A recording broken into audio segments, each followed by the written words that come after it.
True paranormal incidents, Janis Gummel interview, take one. Hi, I'm Janis Gummel. I've been working with Robby for probably a couple weeks now. Very serious doubts about these, ghost voice boxes. And one of the things I found really interesting about the Atlas Theater was that a woman's voice came through and said, "He killed me." And that's when I was just like, oh shit, come on.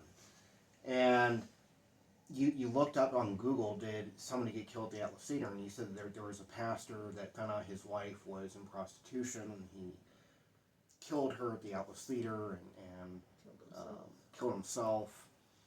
And so it was just strange how it said, "He killed me," and then you look up a reference to that, and it was actually spot on. What came up next, though, was it said, "Shooting. My name is Alice." And I'm thinking, oh, this thing's full of shit.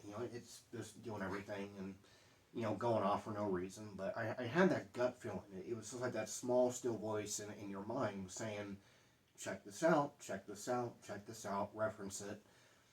I'm thinking, I'm not going to reference it just because I have a feeling. The thing's just randomly shooting off. And finally, I decided to reference it. And there was a woman named Alice, I can't remember her last name right now, but in 2014, she was convicted for the shooting of her husband back in the 70s. And she recently died in prison in 2019. So when I did my research and found out that actually had relevance to her, I'm just like, wow, okay, wow, quit denying to yourself what you've heard with your own ears and saw with your own eyes, and admit that this happened, admit that there is a spiritual realm, and it can interact with us. So again, just getting back to what we're trying to bring you, the audience, it is just real raw footage with no script and no over dramatic reactions, just us in the moment experiencing these paranormal incidents that supposedly happen to not just us, but the same stories that people in Cheyenne have told us over and over and over again. At first, it was very active, but it wasn't saying things that were dark in nature. It wasn't until we really got to a certain area where we had felt like we were being watched. And it was actually, you know what? It was right underneath that tower where we saw that dark shadow that was dancing around that night.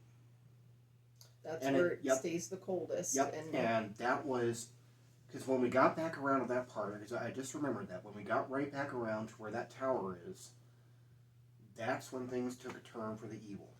I feel, and that's what I keep saying, there is something in that tower. There's something about that tower.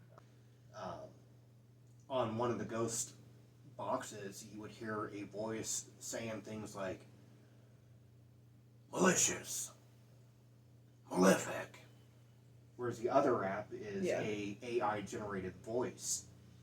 And what's really strange is that on both of the ghost boxes, picking up the same words, the same thing. And so just the fact that whatever that shadow thing is, whether it be a demon or, just some sort of dark spirit, the fact that it can threaten the living and interact with us in that type of way is very frightening. There are a lot of things that happen at that steam plant.